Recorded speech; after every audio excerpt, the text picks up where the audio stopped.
It's time for Clemson Sports Talk with Lawton Swan. Ready, set. Just call me Swanee. Tigers time. Tigers time.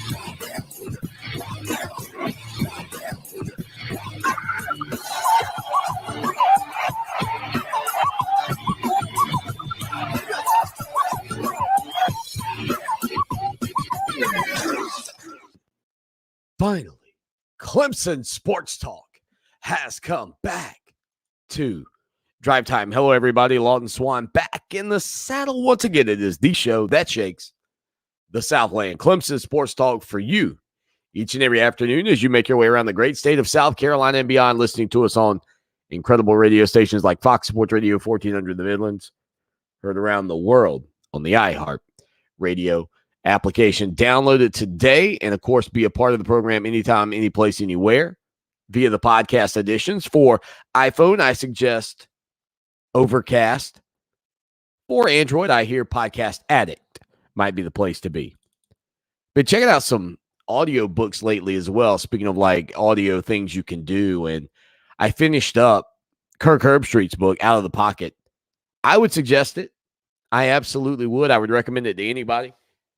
And I will keep you updated here on the show with with audio books that I do listen to. I've listened to many sports audio books, and that one was really good, so I'd recommend it. And again, Herbstreit's story, a unique one, and he's really become arguably the face of college football, maybe even more so than Nick Saban, honestly. I mean, if you think about his tenure, Herbstreit's tenure on College Game Day, and I think his influence to keep Lee Corso around, and that was, I think, my favorite chapter.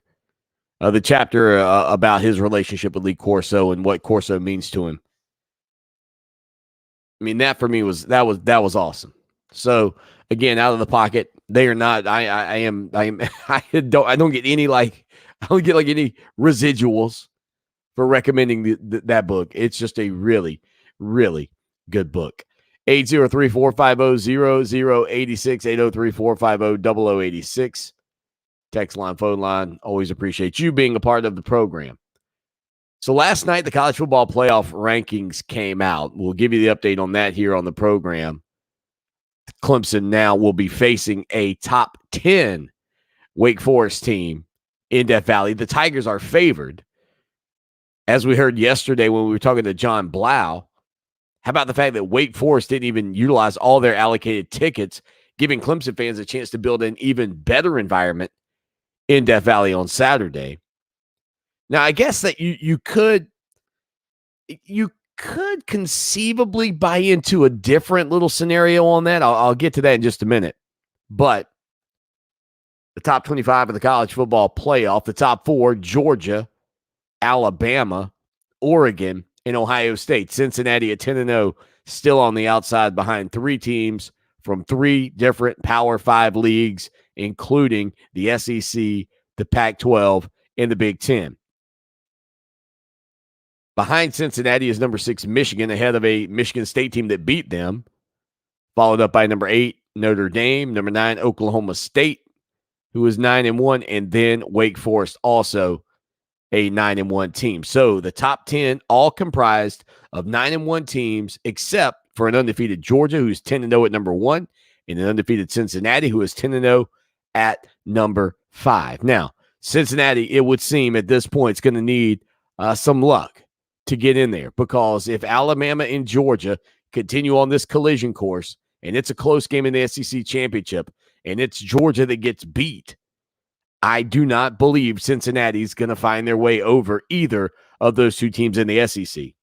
If Oregon wins out and wins the Pac-12, or if Ohio State wins out and wins the Big Ten, I just don't see a scenario in which Cincinnati is going to jump over conference champions in the Big Ten and the Pac-12 and or a one-loss Georgia team, if that is the case, and that's how it shakes out. Now, if you Go Missy Elliott style. Put that thing down, flip it, and reverse it.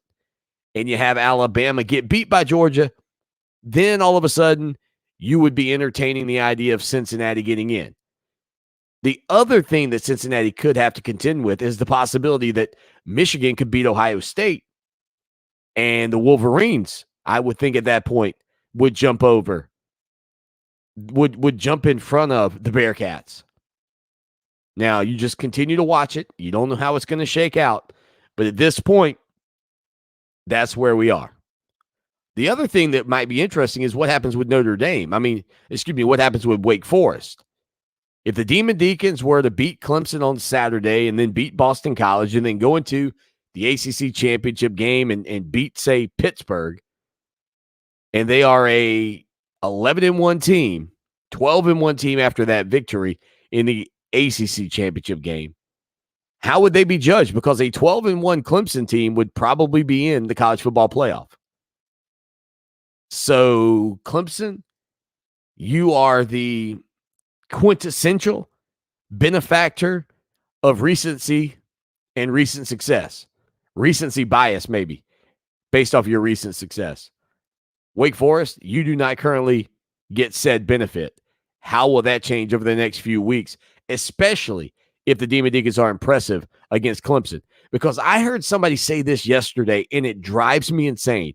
Somebody actually said these words: nobody has played with Georgia all year. Wrong. Sorry. You might not like the team. You might have forgotten about the team. But there has been a team that played with the Georgia Bulldogs this season. And yeah, they're a team that's currently got 3 losses. And yeah, they're a team that has probably surprised a lot of people that they haven't played better this year. And it's your Clemson Tigers. That's who it is. That team challenged Georgia in the season opener and was a pick 6 away from possibly winning that game, given the position on the field where that interception took place.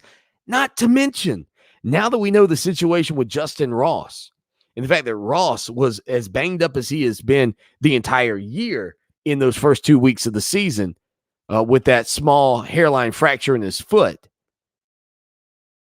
What if that was the reason that Ross didn't cross the face of the defensive back who picked that ball off and took it to the house? Like, what if Ross being just a little bit gimpy was the thing that slowed him down on that play, was the thing that made him hesitate just a little bit to take that hit and go ahead and cross the face of the defender?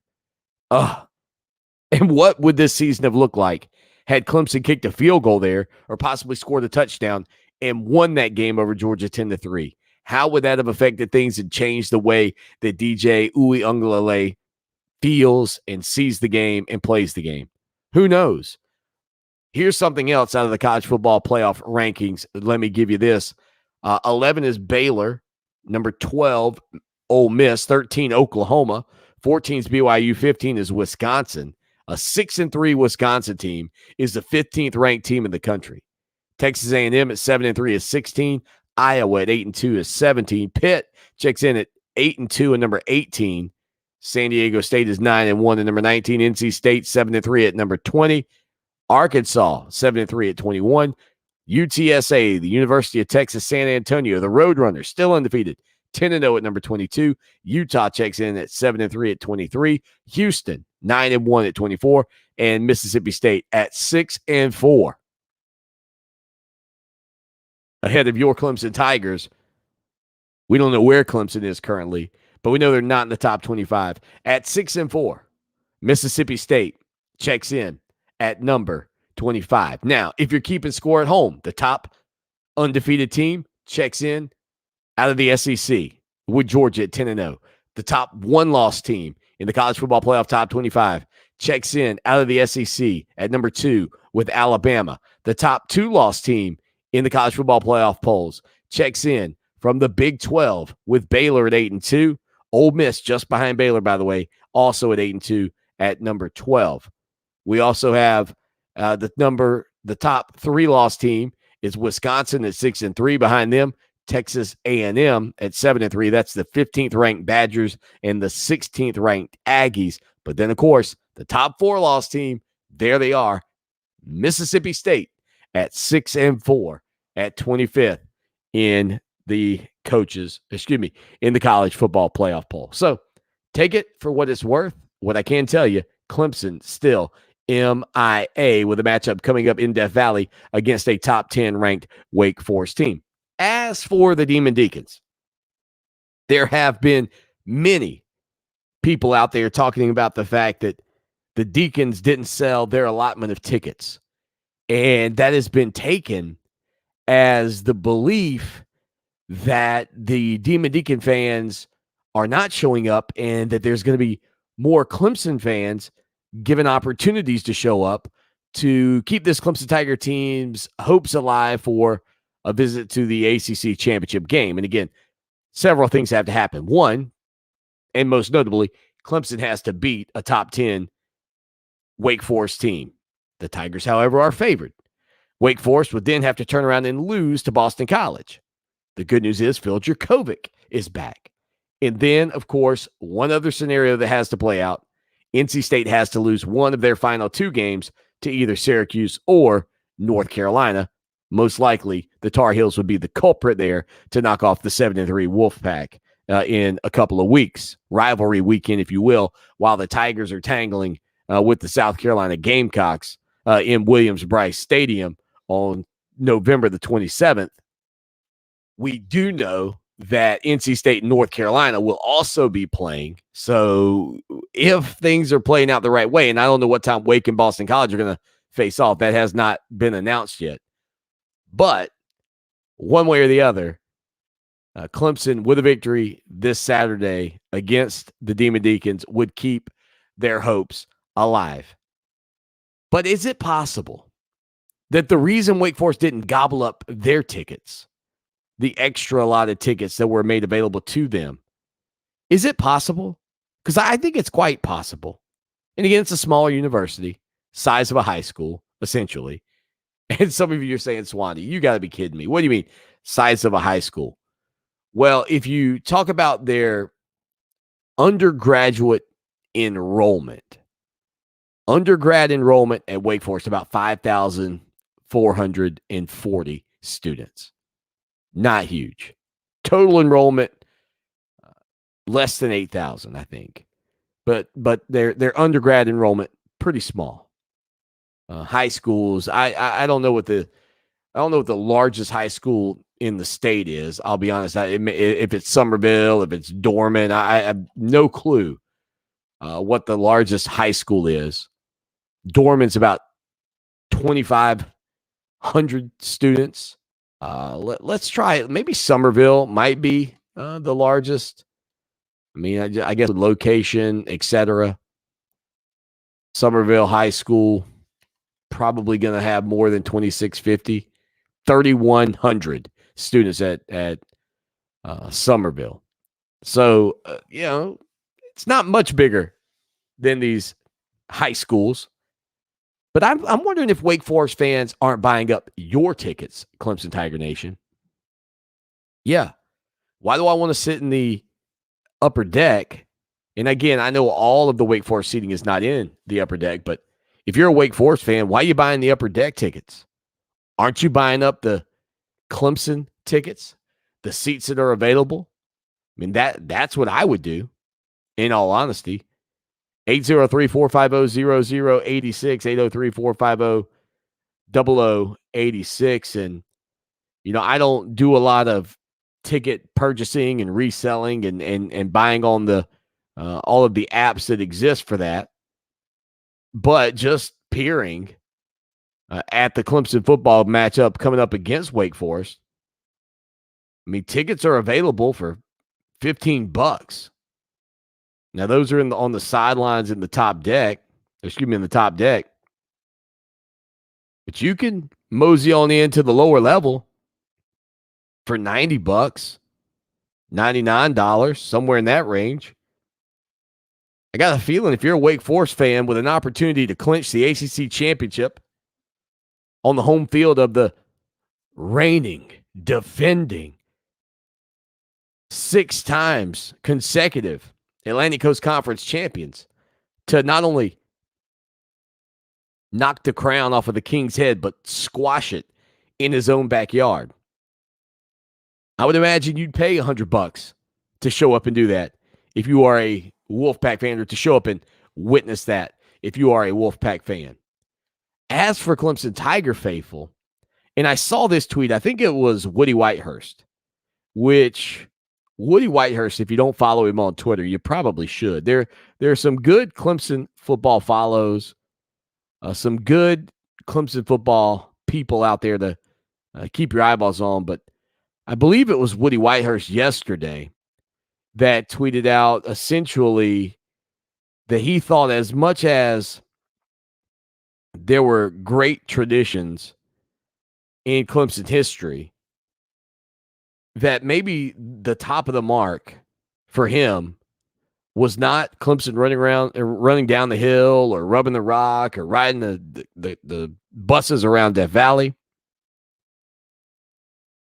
but possibly the fact that Clemson Tiger fans are allowed to run out on the field after the game and interact with the players and get autographs and gloves and sweatbands and throw touchdown passes in the end zone to kids and do some things that most schools don't allow you to do. And I think what's beautiful about it is when it's kind of become the norm, when it's normal, it's not overdone. And now that Clemson's been so good, it has been something that you don't have to do because you just survived or you just beat a top 15 team. You've been that top tier team. But that tradition has been gone since COVID-19 came around. And there is a report out now that Clemson will allow the Tigers to gather at the Paul. That news, or allow fans to gather at the Paul. That news report coming from the Clemson student newspaper, according to the student body vice president. The Clemson tradition has taken place for years. I mean, I can remember when I was a kid going out on the field. I can remember taking my own kids out on the field. And one day I'm certain I'll get an opportunity to take my grandkids out on the field. But the gathering at the Paul will, I believe, take place for the first time since the COVID-19 pandemic. 803-450-0086, 803-450-0086. So that's exciting, I think, for so many people. And if Clemson knocks off Wake Forest, I'm sure everybody will say, I can't believe Clemson stormed the field after beating Wake Forest. What's wrong with those Tiger boys? Well, I mean, they're excited to be back on. They're excited to be gathering at the Paul, Chief. That's all there is to it. 803-450-0086 text line and phone line. Again, that's according to student body vice president Liza Lauder. Or Liza. She said, we're really excited that they're going to allow students to rush the field for now. I know we've been waiting for this to happen for the entire season. Now, pump the brakes. I don't call it rushing. It's gathering at the Paul, Lauder. Slow your roll on the rushing. I think the last time Clemson truly rushed the field was probably after the Louisville game, that crazy Lamar Deshaun Watson matchup, or possibly even more so, the victory over Notre Dame in the 1,000-year storm. Yeah, wild stuff. No, that game will live in infamy for me for eons. 803-450-0086 text line and phone line. Again, thank you all for being a part of the program. It's always a good time chatting with you. Coming up in just a little bit, we will hear more audio from several of the Clemson Tiger football players who met with the media this week. We haven't gotten you that insight. Plus, Clemson Tiger men's basketball team off to a 3-0 start. Didn't even mention them, their victory survival over my dad's Terrier dogs. And then it was tighter than you wanted early, but running away from Bryant 93-70 Monday as well. So we'll hit a quick break. We'll come back with more of the show that shakes the Southland on a Wednesday afternoon. Rocking and rolling with you on a Wednesday afternoon, the show that shakes the Southland Clemson Sports Talk. 803-450-0086. Text line, phone line, 803-450-0086. Always appreciate each and every one of you being a part of the program. Again, this Clemson Tiger team still has a lot on the line there. Make no mistake about that. But what is interesting to me, at least at this point, is, when you talk about how good this offense has been versus where it is currently offensively, I mean, it is really just a bizarre turn, and one that I don't think anybody, I mean, I don't know a soul that came into the 2021 campaign thinking, oh, yeah, you know what? This Clemson Tiger team is going to fall off the map offensively. But honestly, I mean, that's where they are. That's where they are. One of the worst offenses in the country. And I think that the thing you have to also add on to that, and again, there are 130 teams playing major college football. Clemson currently checks in at 95th. Now, granted, 95th overall, if you talk about points per game, scoring just 24.4. Now, ironically, South Carolina is actually worse, if you can believe that. The Gamecocks are 100th in America out of 130 teams offensively this year. They averaged 23.5 points per game. But if you think about recent years and where this Clemson Tiger team has been, and I don't know that we've ever seen anything like this in Clemson history, where you go from being one of the top of the mark in the sport in scoring to where they currently are. Now, the benefit is, at least for the Tigers, is that defensively, they have continued to maintain one of the top, one of the top spots in America, sitting there at third overall in points per game, giving up just 15.3. But the other side of that is this: when you play that good of defense, the offense is going to have the ball more frequently. And thus, you should rack up better offensive stats than most. For example, and we'll just see if this factoid holds true here. Kansas is the worst defense in the country, giving up 44.1 points per game. Now, if you give up 44.1 points per game, yes, teams are probably scoring frequently. But the truth of the matter is that there are going to be a lot of teams that are going to have some drives, that are going to chew some clock, and that's probably going to default your offense to be one of the worst offenses in the country as well, or at least close. So the worst scoring defense in America, Kansas, who gives up 44.1 points per game, is offset by an offense that is ranks 118th out of 130. So again, one of the worst offenses, perhaps a byproduct of one of the worst defenses, or the worst defense, quite frankly. 803-450-0086. Now, another flip side unique case study would be to compare Clemson to might be Georgia, for example, right? The top defense in the country. And then when you are the one of the top defenses in all of the land in every single statistic, but when you give up just 7.6 points per game, that means you're forcing teams to punt, you're getting the ball back, and you're probably scoring a lot. Georgia, the top defense in America. This will show you how far Clemson's off the mark. Again, the Tigers are the third best defense in America.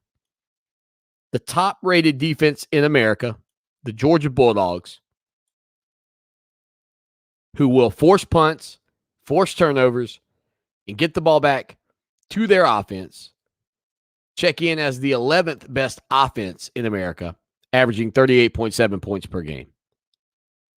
So, Clemson is just sort of an outlier in that respect, especially if you consider the talent that the Tigers have had, or the Tigers do have.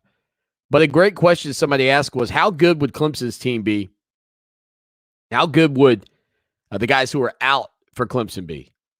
If you could take a list of the names of the players who can't play because of injury, where would that team rank? And it's a decent question because it's a lot of very talented guys. I mean, if you think about the wide receivers alone who have been out and banged up, and now you add Justin Ross, I mean, it's a legitimate question to ask. And you could take it one step further if you wanted to add in the guys that transferred out. The guys that hit the portal. You hit the portal, and if you could get all the injured guys back, what kind of team could you build? I mean, they'd be lacking at quarterback.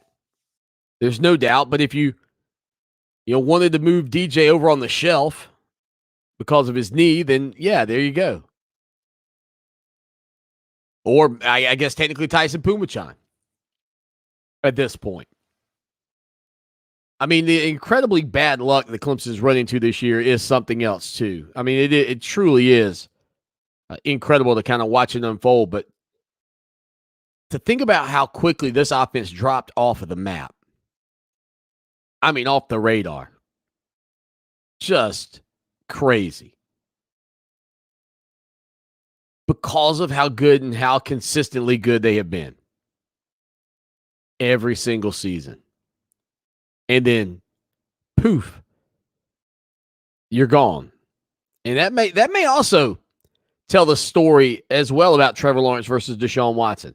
Because when Watson left, the offense did slip, but Kelly Bryant still was successful. And I think DJ's got better talent around him than Kelly Bryant had. No? I mean, am I wrong on that front offensively? 803-450-0086. We'll look at the lineups right after this. It is the show that shakes the Southland Clemson Sports Talk. Lawton Swan with you here on a Wednesday afternoon. Okay, so the question before the break I was talking about was the Clemson 2017 football team versus the Clemson 2021 football team as it came down to the depth chart. And I think the fair thing to do is, probably look at the end of the season with that Alabama matchup for a couple of reasons. One, it's a little bit easier to pull, right, to get your hands on that merchandise. And then two, I think it also projects the fact that this is a team right now with a couple of games remaining, and it's not so dissimilar in terms of the health of the players of the team at the back end of the 2017 year. Does that make sense? Like, they're not, I don't think it would be fair that this group to go look at like the opening week of 2017 and compare them. I think you kind of want to have roundabout the same time. And we could find the exact same week, right? Like, I could have looked back, but I feel like to just get your hands on that Alabama-Clemson matchup in the Sugar Bowl in the first round of the college football playoff is much easier simply because that was a big game. That was a big moment. 803-450-0086. Text line, phone line, 803-450-0086. So just eyeballing this thing, Clemson's front five on the, I was about to give you the defensive front. Front five on the offensive line in 2017. Left tackle was Mitch Hyatt. Taylor Hearn was your left guard. Justin Falcinelli at center. Tyrone Crowder at right guard. And Sean Pollard was playing right tackle. Your tight end was Mylan Richard. Your wideouts were Deion Kane, Hunter Renfrow, and Ray McLeod. Quarterback was Kelly Bryant, and your running back was Tavian Feaster.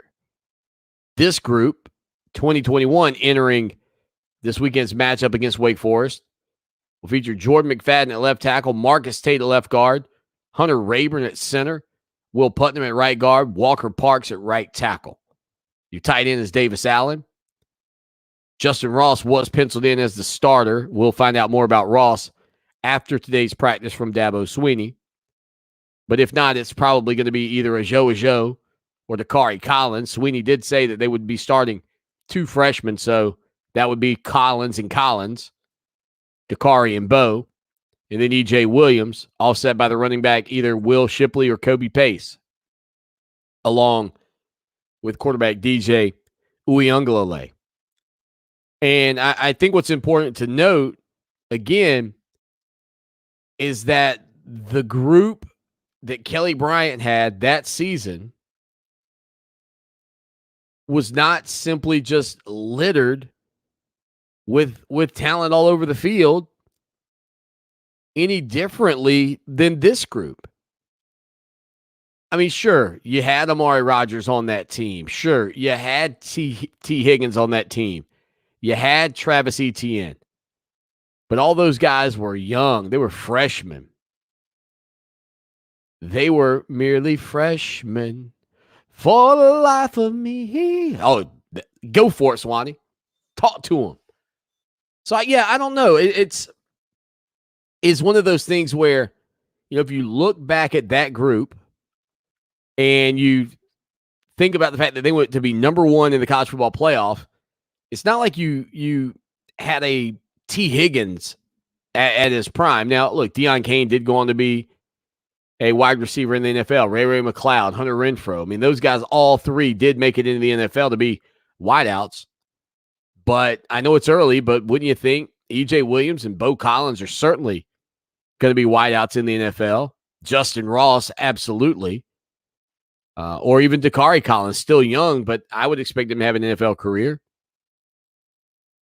I just kind of find it fascinating in some respects that the drop-off has been so substantial. And that, you know, for Clemson Tiger fans, you have to kind of witness this with a quarterback who, no doubt, undoubtedly, DJ Uiagalelei was a more well-respected and thought of quarterback coming out of high school than Kelly Bryant. 803-450-0086, 803-450-0086. You know, one of the other things I was talking to my buddy Tyrese yesterday, we were talking about Mason Trotter. Trotter was starting at center a couple of games ago at 6'2", 285 pounds. Not huge.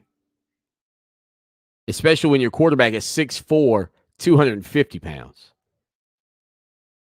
I kind of laughed and said, well, maybe Trotter should be playing quarterback. Maybe DJ with that size would be better on the offensive line when Trotter's got to play center. All that being said, man, I think that group in 2017, they had some ball players. There's no doubt about that. Heck, man, I was looking at that defense as well. I mean, that was Cleveland, Farrell, Lawrence, Austin Bryant, and Christian Wilkins. That was the year they all decided to return the following season and lead Clemson to a national title. You had Dorian O'Daniel, Trey Lamar, and Kendall Joseph were your starting linebackers. Ryan Carter and Trayvon Mullen were your defensive backs, along with Kayvon Wallace and Van Smith at free safety. And that team feels like it was eons ago. I mean, it really does, man. It really just feels like that was ages ago. But there's James Skalski playing at middle linebacker, backing up Trey Lamar, if you can believe that. Checking out that depth chart. James Skalski was a sophomore on that team. We'll let that soak in for a minute. James Skalski, still playing at Clemson today, was on that team that we just went back and rehashed. That's incredible. 803-450-0086. Text line, phone line. Be a part of the program anytime, any place, anywhere. We'll hit a quick break and come back and put a bow on hour number 1 right after this. Coming up tonight, Andre Greene makes his official commitment known. I know that a lot of people out there love to get into recruiting chit chat and conversations, and it's certainly it's different now. It's a lot different now. I think, especially off of the heels of COVID-19, and as we talked the other day, with the fact that so many people, some of these young kids haven't really got a chance to experience that feeling of the courtship that comes along with being a star-studded recruit. Now, Andre Greene Jr. will make his announcement this afternoon, just after we go off the air. He's fresh off of an official visit to Clemson last weekend, one of the top prospects in the country at wide receiver. You certainly look at this Clemson wideout group down the line, and there is a lot of talent, but you also have to backlog and fill that talent. Now, this is believed to be a recruiting battle between the Clemson Tigers and the North Carolina Tar Heels, and it's ironic because both of these schools had tremendous expectations. A lot of people thought that these two teams would be facing off in the Atlantic Coast Conference Championship game, and yet here we are with these guys all just sort of trying to figure out what happened, how things failed to come to fruition. One thing is for certain, however, no matter what decision Greene makes, and there is and has been a lot of vibe around him that it's most likely going to be the North Carolina Tar Heels. One thing's for sure, and we've reached out to him to try to speak with him, and I don't know if that's an indicator or not that we have or we haven't. One way or the other, I won't say, but I will say this: if you think about North Carolina coming into this season, and in all honesty, North Carolina now with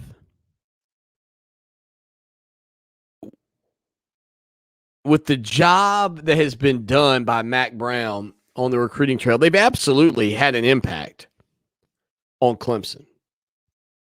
And COVID, as I mentioned, has had an impact on Clemson. I think it's had an impact on everybody.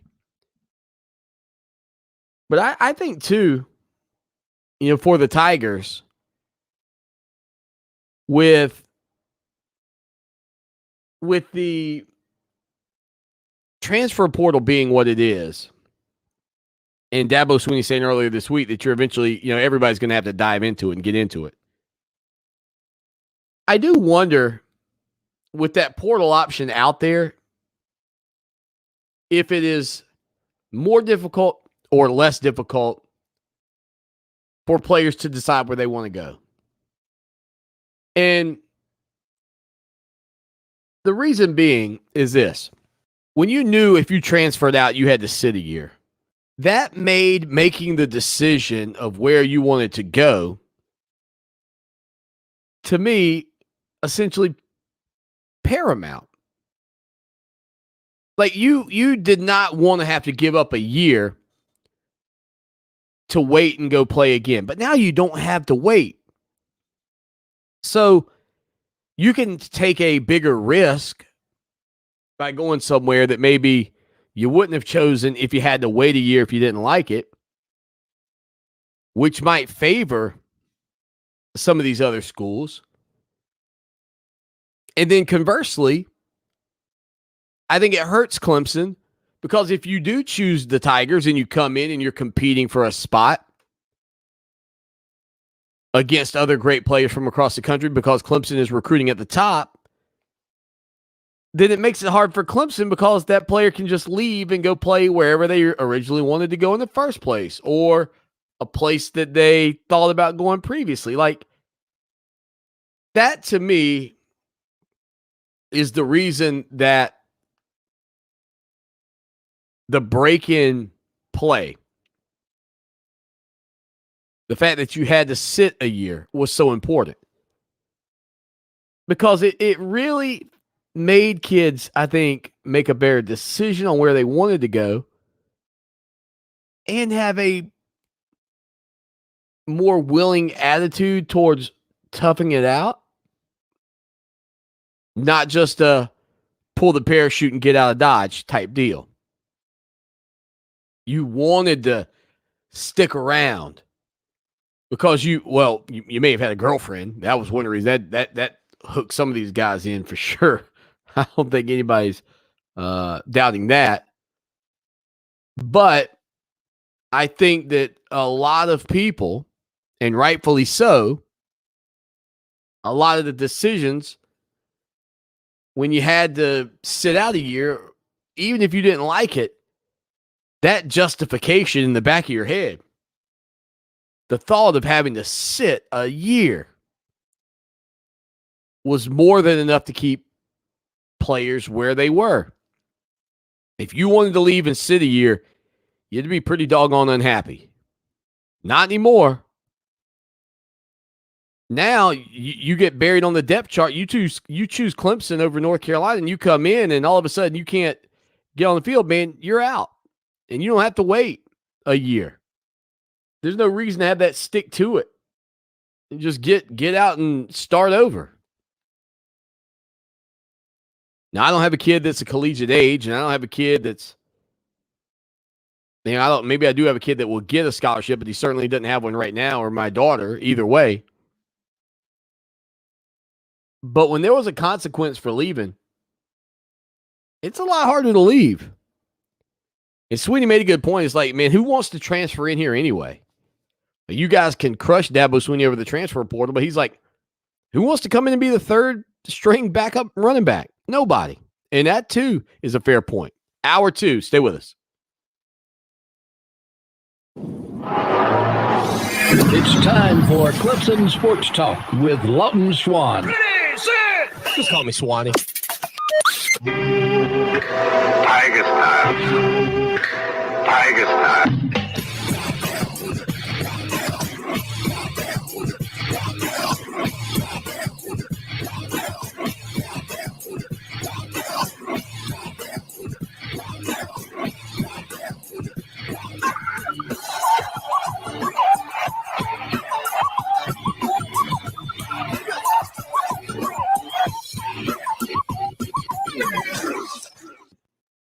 It is hour number 2. That's drive time right here on the show that shakes the Southland. Clemson Sports Talk. Lawton Swan with you again on a Wednesday afternoon. 803-450-0086. Again, we had reactions to the latest college football playoff rankings earlier. I know there are people out there frustrated by the fact that Mississippi State is ahead of Clemson in the polls, but in fairness, Mississippi State at 6-4, and I don't love it. I don't love the fact that they're 25th, and they are a 4-loss team. However, they beat NC State, and Clemson did not, and they beat them fairly handily. Clemson lost in overtime. Now, again, it was an overtime loss, and Clemson's 3 losses are, as I mentioned earlier, all the teams ranked inside the top 25, including the Tigers' best performance, I guess, of the season, or the best performance anybody's had against Georgia. Like, that's the thing. Like, Clemson's greatest win at this point is what? Fill in the blank. I might argue their greatest success this year is the way they played against Georgia. That's a weird statement to make, but it might actually be true. 803-450-0086. Text line, phone line. Again, be a part of the program anytime, any place. And anywhere. Couple of things here outside of the realm of college football, and I wanted to get to this the other day, and I'll be honest, I don't remember if I did, but My Los Angeles Lakers are 8-7 this season. They are in 7th place in the Western Conference. Guys, this is a team that is absolutely loaded. And I know LeBron's been banged up. But this start for this group with Russell Westbrook, LeBron James, Anthony Davis, Carmelo Anthony. I mean, just the and I get it. They're not some spring chickens out there on the court. But these are still ultra talented basketball players. And I don't know if pound for pound they're the best team in the NBA by any means if you just stacked them up and said, okay, here are the dudes, right? But y'all, to watch this team, and I've watched them a couple of times play, it is reminiscent of Clemson's offense, if I may. Because you're flabbergasted at the lack of productivity that they can put together. Now, for the Lakers, it's probably fair to say they still need time to gel. And I think once they do gel, they'll be as tough as anybody to beat. I mean, because you've got some guys that can come in and really play the game. I mean, you've got on this team LeBron James, Anthony Davis, Russell Westbrook, Carmelo Anthony, Trevor Ariza, Dwight Howard, DeAndre Jordan, Rajon Rondo. And I mean, those are just the names, right? Those are the big names. But to be 8-7 this early in the season is shocking to me. Because, and Anthony Davis is pretty frustrated by it, and I don't blame him. But I think the bigger frustration just comes with the fact that it's early. And yeah, you've got a gel, but this is when they're arguably going to be at perhaps their healthiest this year. So I don't know. I honestly have certainly been amazed because I thought when they put those pieces together that you would see this team truly take some steps forward. But you haven't. The Warriors, by the way, Golden State leading the Western Conference. They are 12-2 currently. The Suns are 10-3. And I think it also begs the argument, and we talked about this when the Lakers missed out on Damian Lillard. You know, Steph Curry's really changed the game, and the three-point shooting aspect of what the NBA has become is something that the Lakers are sort of missing because Westbrook, LeBron, I mean, when I would say when Carmelo Anthony was at his prime, he was one of the, great shooters in the league. But you really have to get somebody that can spread the floor. And currently the Lakers have a lot of those kind of attack the basket, bully ball, finish at the rim type players. I mean, if they had one complimentary, just dripping wet three-point shooter, it might be a different story for them. But again, the Lakers are 8-7 in 7th place in the Western Conference. In the East, the Wizards are on top at 10-3, followed by the Bulls, who are 10-4, the Nets, who are 10-5. By the way, if you are a Charlotte Hornet fan, they are 8-7, and in the playoffs currently are the Charlotte Hornets. By the way, the worst team in the league, the Houston Rockets, are 1-13. Lakers. We got to get the JOBDONE, guys. We got to get the job done. It does feel a little like Clemson. It's like, man, we got so much talent, but just not able to deliver. Clemson basketball has got a big matchup coming up at the Charleston Classic against Temple. Obviously, this Clemson Tiger men's basketball team still, to me, based off of their first 3 games, which you might consider to be, quote, exhibitions in a lot of respect against Presbyterian, Wofford, and Bryant. This Clemson basketball team tomorrow at 4 o'clock, as we're getting ready to go on the air, will be facing off against Temple. Temple got beat by Southern Cal on Saturday, 76-71. The Owls have averaged 71.5 points per game over their last 5 games. Of course, not all of those during this year. But this will be the stiffest challenge I think that Clemson has faced this season.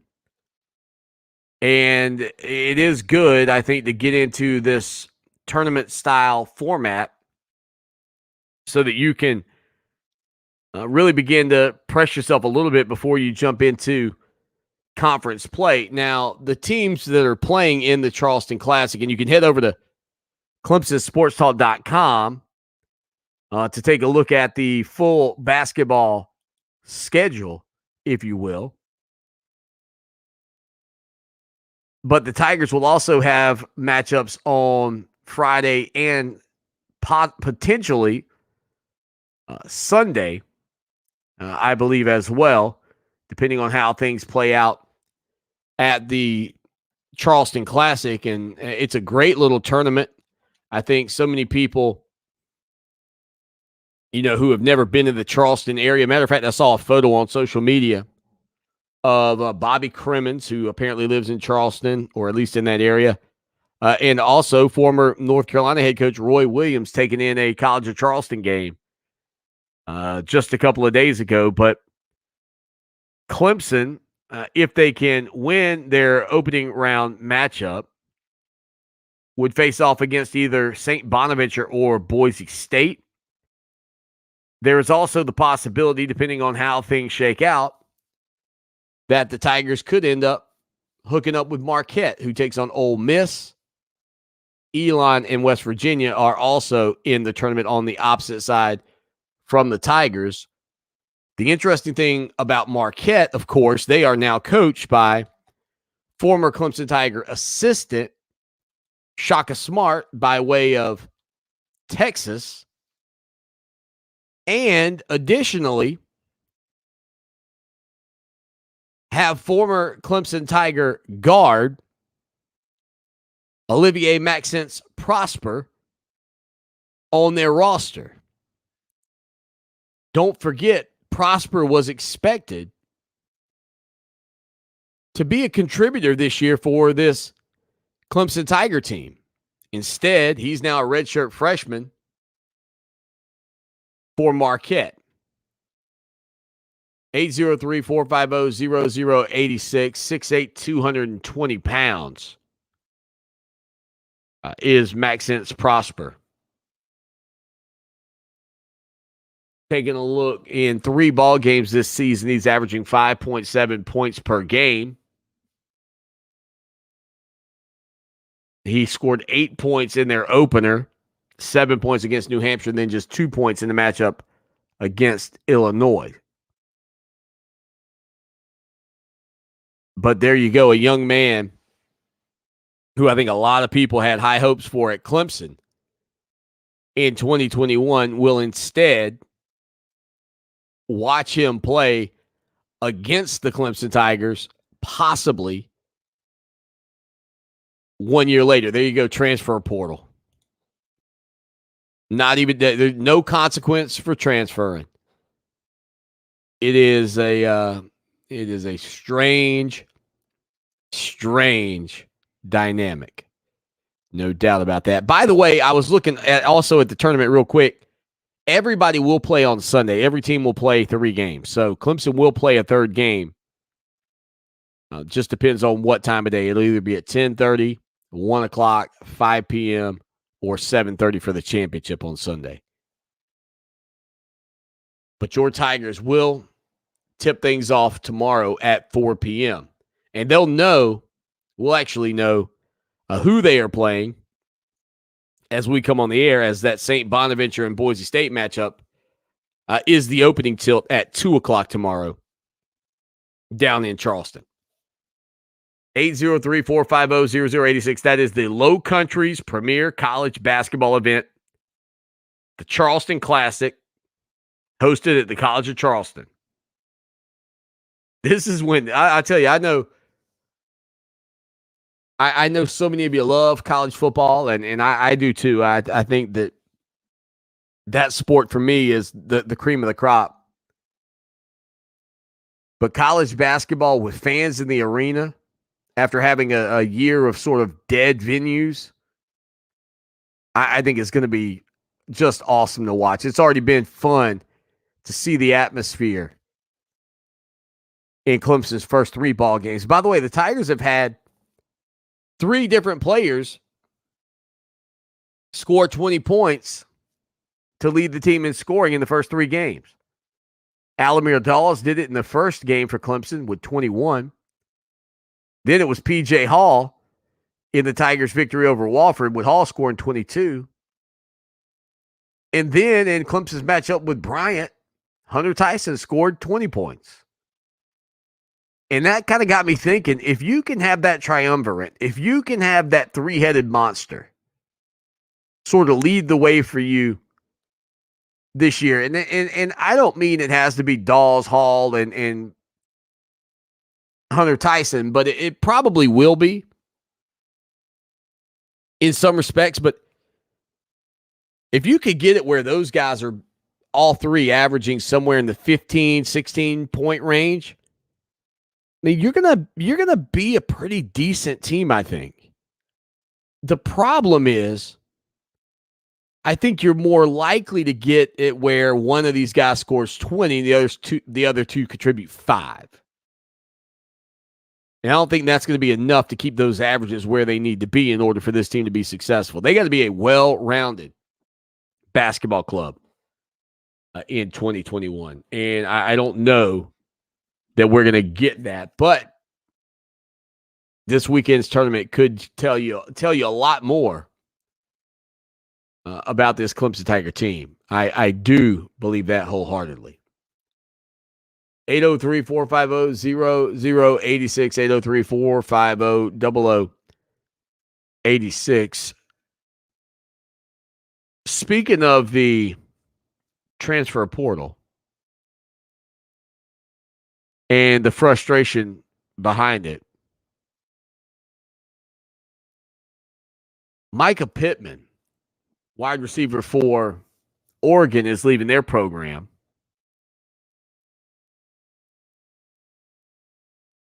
Pittman apparently had been thinking about this for a while, according to his social media account. Mario Cristobal confirmed the news.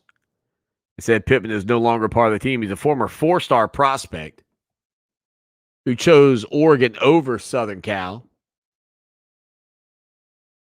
He's had injuries throughout his career, but when it looked like he had his injuries behind him, his playing time, however, has been diminished.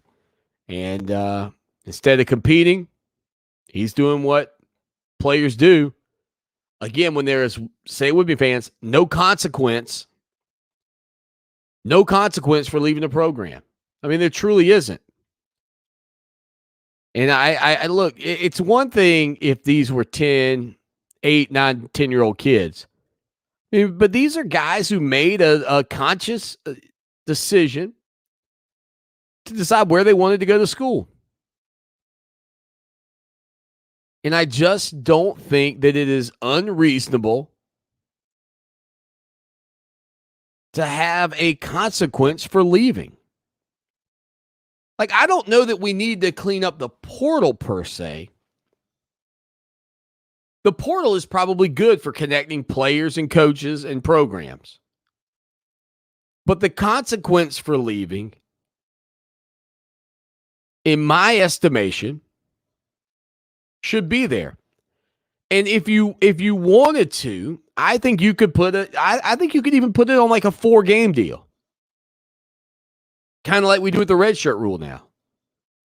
Except don't make it about, oh, you have to if you haven't played 4 games, you can transfer and not be punished. No.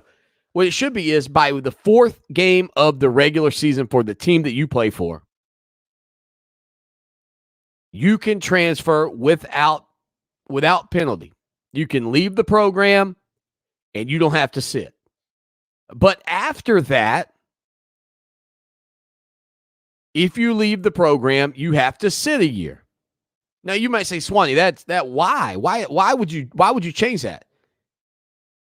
Paul Teo is a prime example. I just think that if you aren't willing to stick it out until the end of the season, until the final regular season game is done, then why should you reap some kind of benefit for leaving? I think it would keep more guys in the system longer, keep guys from transferring out. And if you leave after the season's over, you can go back to consider yourself a non-consequence. No consequence for getting out of Dodge. But I just don't like the fact that here we are going into week 11, the 11th game of the regular season, and you still got players just leaving the program. Not just Clemson, but other programs. I don't think that is healthy for the sport. And probably 8 out of the 10 things that probably, honestly, if I'm talking about the health of the sport, probably 10 out of 10 things I bring up, I believe would help the sport, not hurt it. I mean, I think an expanded playoff would help. I think more games would mean something. More teams would be involved right now. And instead, it's just a handful of teams. Honestly. 803-450-0086 text line, phone line. Be a part of the program anytime, any place, anywhere. As the show that shakes the Southland Clemson Sports Talk rolls along on a Wednesday afternoon, a beautiful, mind you, a beautiful Wednesday afternoon. Stay with us for more of the show that shakes the Southland. The show that shakes the Southland on a Wednesday afternoon. Justin Ross's situation, obviously we'll find out more about that tonight. Again, we put the article out because Dabo Swinney said it. I mean, he may have taken his last snap at Clemson, but Takari Collins, freshman wide receiver, one of the Collins and company at wideout for Clemson, was asked about Justin Ross and what Ross means to that wideout group. Is they've developed some chemistry this season. What I've seen from Ross, Ross is just a leader. He's an older guy. He taught me a lot of things, just the playbook, how to just take everything in and make it what it is, like make it successful, make it fun. That's a guy that's worked, and he's also proved himself from injury and coming back. So I think that's a big deal, seeing that he has a dog in him, like a dog type of attitude to him. Takari Collins was also asked about what it means for him personally with Justin Ross out, and just essentially the opportunity that's now available. What it means for me, I just have to step up and be ready. I feel I've been preparing and just working my butt off every day. I'm grateful for the opportunity, so I just want to go out there and just compete. Collins was also asked to kind of gauge where he feels like he is now versus where he was at the beginning of the year. I'd say more confident. The more I know, I play more fast and physical, and that's all that Coach Swinney wants from me. Freshman wide receiver Takari Collins. He was also asked about what he felt like kept him off the field earlier in the year. Just not being as confident in myself and knowing the playbook as much, and just second guessing on the field, so I would play slower. But I picked it up and play faster and physical. I can play wherever. I know the playbook now, so I'm pretty much good to go. Takari was also asked about the fact that he and Bo have been called the Collins Towers. I like to call them Collins and Collins law firm, I guess, and company, whatever. But he said that, he and Bo originally thought about wearing B Collins and D Collins on the back of their jersey. But then the duo decided, even though they're not related, that they would go ahead and just put Collins on the back. Yeah, a few guys call us that. When we first got here, we were deciding if we were going to go D Collins and B Collins, but we was just like, we're just going to put Collins on our jersey. Collins also was asked about whether or not people think that he and Bo are related. Yeah, I get that question a few times, every now and then. Takari Collins, adjusting to life as a wide receiver and a college student, was asked about the time demands that those guys are dealing with. The hardest thing was just time management, but you grow up quick. Just being around Sweeney and their program is a great staff. They make sure that you on track and grown man when it comes to the time. You'll have class, you'll have workouts. Actually, early in the morning, you have class. You have tutors. You might have an academic meeting. Then you have to come over here. You have meetings here. Then you have practice. So it's just a lot of things. And you have to get treatment. So it's just a lot of things. Just try to squeeze into one day. So again, you can hear just how busy those guys' days are. And again, you could be a part of this program. 803-450-0086. Several text messages coming in. We'll get to those here momentarily. But Takari Collins was also asked about where he feels like, he really needs to grow at this point. I feel as a young man, I need to grow more spiritually, actually. I feel everything else will take care of itself as far as football, as long as I just believe in myself and just stay the course. There you go. Some great insights from Takari Collins. 803-450-0086. 803-450-0086. Taking a look out towards the Twitter sphere. Richie hits me up.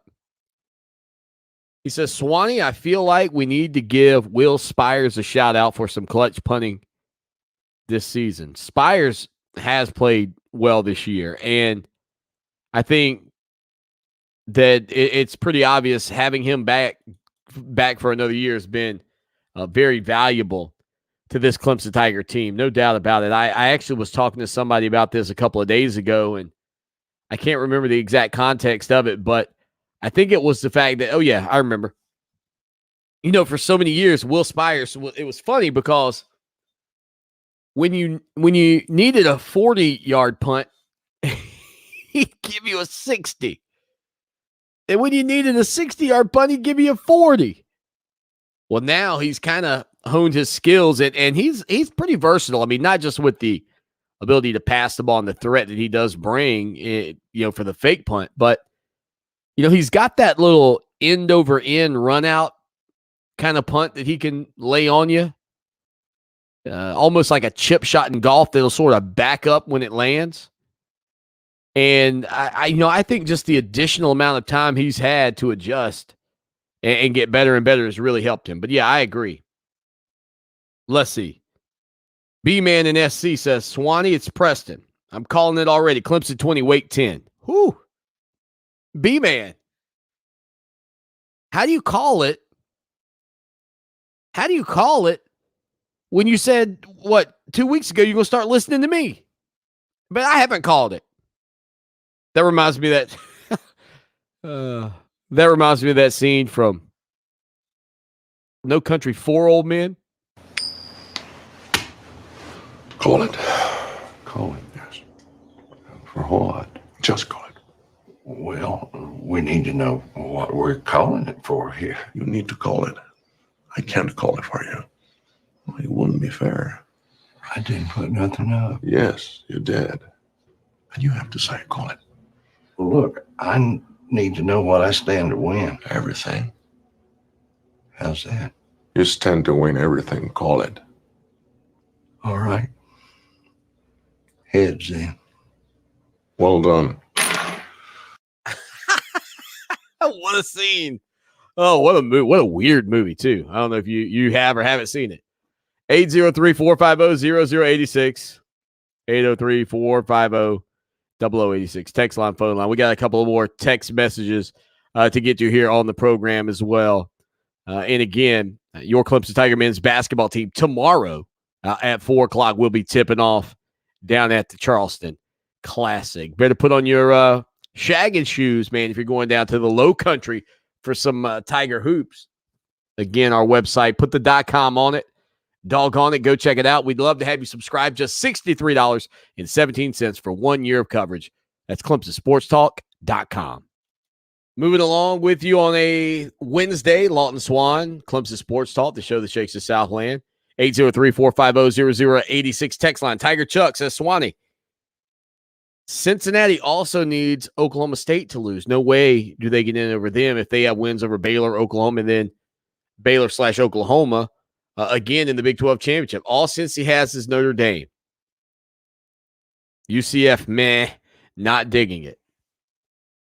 And look, Tiger Chuck, and I think you'll agree, and I think most people agree, that further exemplifies my conversation about why the little guy doesn't say, fine, we'll be the little guy and we'll have our own titles. Well, how could that hurt? Like, I feel like that is one thing when we listen to like the national media guys and when you tune in and watch these national shows and they talk about this, that is the one aspect that is never brought up. And I might even be able to convince myself and maybe some of you that it might be more profitable for them to have their own championship. I would love to know how much money the FCS tournament makes. The FCS football tournament. And then I would like to have an additional idea of what these teams make in some of these marginal bowl games and present what a potential group of 5 national championship, their own college football playoff, if you will, how much that would help those teams financially. I just have to imagine that if Cincinnati and UTSA and Central Florida and whoever else had their own thing, their own tournament that meant something to them, that we would go, you know what? That's a great idea. That's something I would even watch. And I'm not throwing out some rogue idea like some of these people will. They'll say, well, they should play it in the spring. Forget that. But just have your own thing. And again, it might be possible to piggyback some of that off of the college football playoff. Like maybe you can put it together and the committee can pick both. But what would it hurt the Raging Cajuns of Louisiana Lafayette if they won a national championship at the F Football Bowl subdivision group of 5 championship? Like how bad could that be? Doesn't that have to be better than just getting to a bowl game? And doesn't that have to, as I said, late last week at some point, doesn't that have to help your recruiting? Kid, you could come here and win a national championship. Yeah, coach, but I could go to, Baylor and do what, son? Go to a bowl game? Come hoist a championship. Especially if the bowl games begin to feel more and more diminished. That to me just makes sense. Double O listening to the program. He says, Swanee. Now, ironically, whatever you did for me in the past and what you have done for me lately don't make a bit of difference. What you're going to do for me Saturday against Wake Forest is what I need to know. And that is a good point. I mean, this far into the season, Double O, this far into the season, I think it's time, right? It's time for Clemson to get this thing right. It's time for the Tigers, and the opponent has created the most significant matchup you've had all season outside of the opener. Like whether you want to believe it or not or buy into Wake doesn't really it doesn't really matter at this point. What matters is what's on the line for Clemson, which is an ACC championship game opportunity, because if you lose it, you're done.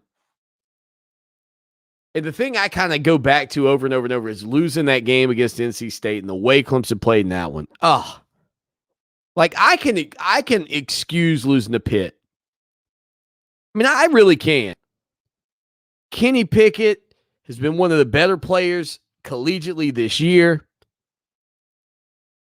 The Tigers had a chance to go up 14, the drop ball by Will Shipley. I mean, painful. But losing against NC State, to me, is the one that just is frustrating beyond imagination. One, it's a team you hate to lose to, obviously, because they're in your division. But do you know how big losing that game was now? I mean, that is the difference in winning on Saturday and knowing you are in the Atlantic Coast Conference championship game, or winning and having to wait. And you know, and I'll be honest, like, I wonder how many of you currently have tickets to that ACC championship game and you're just hoping. 803-450-0086. 803-450-0086. Text line, phone line. I'm not saying that's a good place to be, obviously. But you couldn't have sold them yet, I wouldn't think, because you're still in it. But it also all season hasn't felt like you're going to get there. So you're kind of like riding this wave of momentum, wondering, is something miraculous going to happen? I guess technically it's still on the table. It's still on the table. 803-450-0086. 803-450-0086. Let us know, do you have tickets to the ACC championship game still? Anyone out there? Bueller? Anybody, any Clemson fan at least, still have tickets to the ACC championship game? If you do, text me. 803-450-0086. I don't want them. I'm just wondering. What have you done for me lately? It's a fair question. Just don't lose sight of the bigger picture. Don't forget history.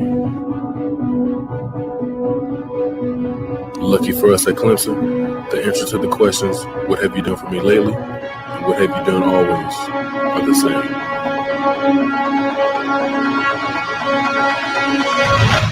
We win.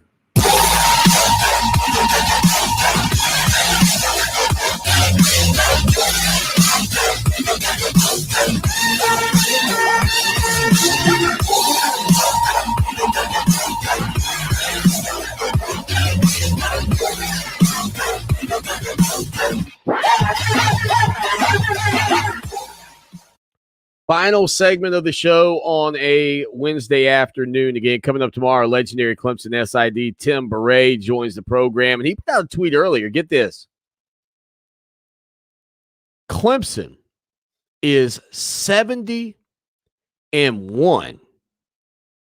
And again, this is from Tim Beret, legendary Clemson SID. Under Dabo Swinney, when they rush for at least 200 yards. Okay? Your Tigers, 70-1. They've lost one time with Dabo Swinney as their head coach when they've rushed for 200 yards. Wake Forest gives up 201 yards rushing per game on average this season. Now, look, you still have to go out and rush for 200 yards if you're Clemson. But with that on the table, let's take note of the unique statistic, if you will. 803-450-0086. 803-450-0086. Text line and phone line. So again, that came to us from the Twitter sphere as Tim Beret joins us tomorrow to talk about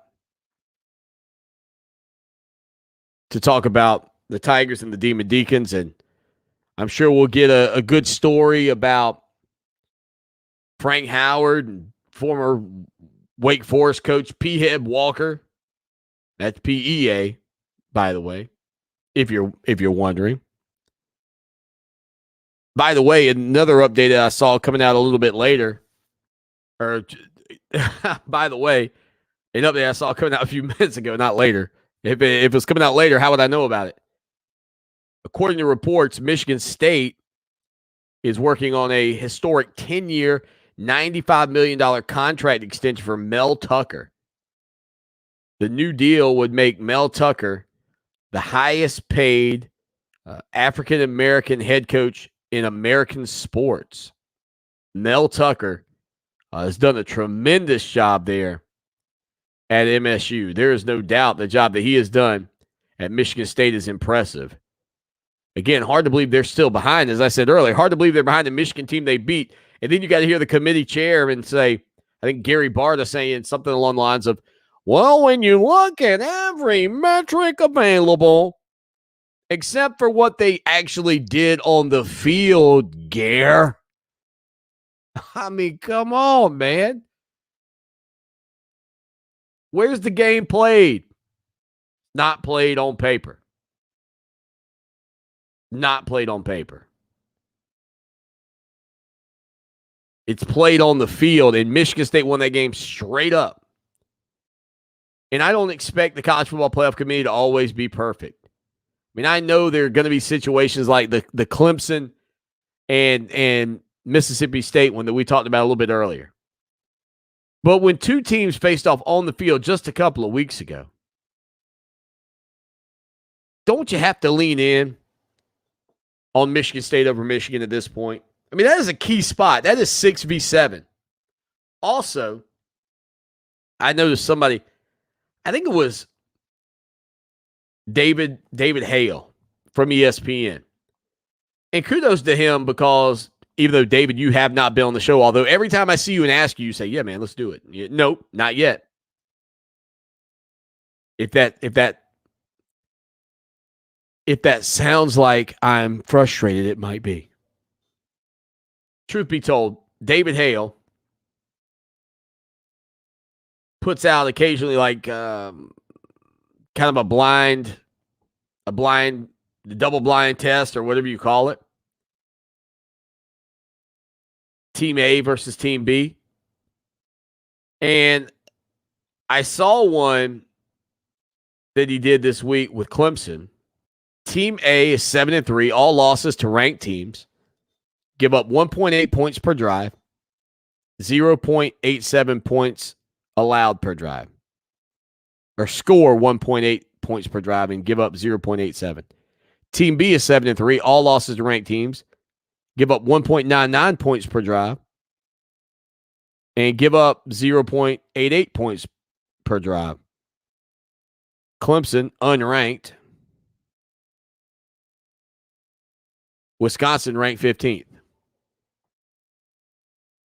I mean, look, the metrics are what they are and the back room, and I think Clemson is certainly being judged by their poor play. I can't deny that, but there are some things there. There are some little notes there that just kind of make you go, They make you go, Incredibly, 2 hours in the books here on a Wednesday afternoon. Looking forward to catching up with Tim Beret tomorrow. The legendary Clemson SID joins us every Wednesday to give you a unique look at the rivalry, the week that is for the Clemson Tigers, and the upcoming matchups. So significant this weekend for Clemson against Wake Forest. Even though with a victory, you don't even know if you're going to get there. But what you do know is without it, you're definitely not getting there. You can't get to the ACC championship game with a loss. That's one thing we do know. We'll talk to y'all tomorrow. Again, our website, ClemsonSportsTalk.com. Check it out right now. Head over there, put the .com on it, doggone it. ClemsonSportsTalk.com. We'll be back tomorrow. Until then, as always, y'all take care now. And go Tigers.